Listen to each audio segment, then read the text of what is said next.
আসসালামু আলাইকুম ওয়া রাহমাতুল্লাহ। আশা করি আপনারা সবাই ভালো আছেন।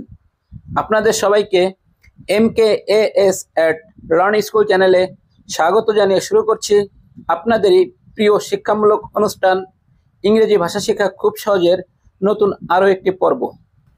প্রিয় ভিউয়ার্স, আজকের এই পর্বে আমরা শিখব কিছু গুরুত্বপূর্ণ ইংরেজি বাক্য গঠন এবং সেই ইংরেজি বাক্যের প্রত্যেকটি অংশের বাংলা উচ্চারণ সহ অর্থ। তাহলে চলুন আর দেরি না করে শুরু করা যাক আমাদের আজকের পর্ব। তুমি কি মানুষ? আমরা ইংরেজি ভাষায় বলবো are you a man. Are you a man ইংরেজি ভাষায় হবে আর ইউ এ ম্যান। বাংলা অর্থ হবে তুমি কি মানুষ। এখানে আর ইউ শব্দের অর্থ তুমি কি, ম্যান শব্দের অর্থ মানুষ। আর ইউ এ ম্যান অর্থ তুমি কি মানুষ। মেজাজ হারাবেন না। প্রিয় ভিউয়ার্স, এই বাংলা বাক্যটিকে আমরা ইংরেজি ভাষায় বলবো don't lose your temper. Don't lose your temper ইংরেজি ভাষা হবে ডোন্ট লস ইওর টেম্পার। বাংলা অর্থ হবে মেজাজ হারাবেন না। এখানে ডন্ট শব্দের অর্থ করো না, লস শব্দের অর্থ হারানো, ইওর শব্দের অর্থ তোমার, টেম্পার শব্দের অর্থ মেজাজ। ডন্ট লস ইওর টেম্পার অর্থ মেজাজ হারাবেন না। তুমি কি পাগল হয়েছ? প্রিয় ভিউয়ার্স, আমরা ইংরেজি ভাষায় বলবো are you mad. Are you mad ইংরেজি ভাষায় বলবো আর ইউ ম্যাড। বাংলা অর্থ হবে তুমি কি পাগল হয়েছ। এখানে আর ইউ শব্দের অর্থ তুমি কি, ম্যাড শব্দের অর্থ পাগল। আর ইউ ম্যাড তুমি কি পাগল হয়েছ। তুমি মুখ সামলে কথা বলো। প্রিয় ভিউয়ার্স, আমরা ইংরেজি ভাষায় বলবো hold your tongue. Hold your tongue ইংরেজি ভাষায় বলবো হোল্ড ইওর টাং। বাংলা অর্থ হবে তুমি মুখ সামলে কথা বলো। প্রিয় ভিউয়ার্স, ইংরেজি বাক্যটি আমি আরো একবার বলছি, হোল্ড ইওর টাং।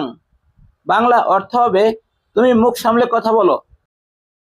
তুমি কি আমার সাথে ঝগড়া করবে? প্রিয় ভিউয়ার্স, আমরা ইংরেজি ভাষায় বলবো will you quarrel with me. Will you quarrel with me ইংরেজি ভাষায় বলবো will you quarrel with me. বাংলা অর্থ হবে তুমি কি আমার সাথে ঝগড়া করবে।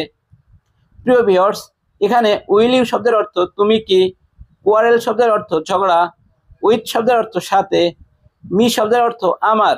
আমি আরো একবার বলছি, এখানে উইল ইউ শব্দের অর্থ তুমি কি, কোয়ারেল শব্দের অর্থ ঝগড়া, উইথ শব্দের অর্থ সাথে, মি শব্দের অর্থ আমার।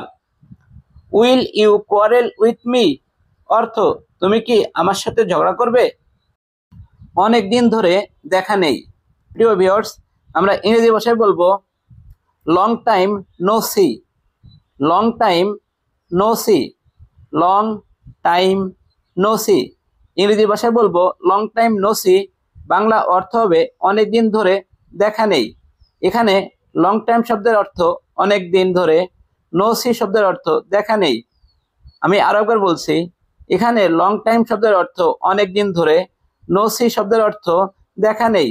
লং টাইম নো সি বাংলা অর্থ হবে অনেক দিন ধরে দেখা নেই। প্রিয় ভিউয়ার্স, আজকে কিছু গুরুত্বপূর্ণ ইংলিশ সেন্টেন্স নিয়ে আলোচনা করলাম। আমাদের আজকের এই পর্ব যদি আপনাদের কাছে ভালো লেগে থাকে তাহলে ভিডিওটি লাইক, শেয়ার, কমেন্ট করে অন্যদের দেখার সুযোগ করে দেওয়ার জন্য বিশেষভাবে অনুরোধ করছি। আর যদি আপনি আমাদের এই চ্যানেলে নতুন হয়ে থাকেন তাহলে চ্যানেলটি সাবস্ক্রাইব অথবা ফলো করে রাখার জন্য অনুরোধ করছি। আল্লাহ হাফেজ।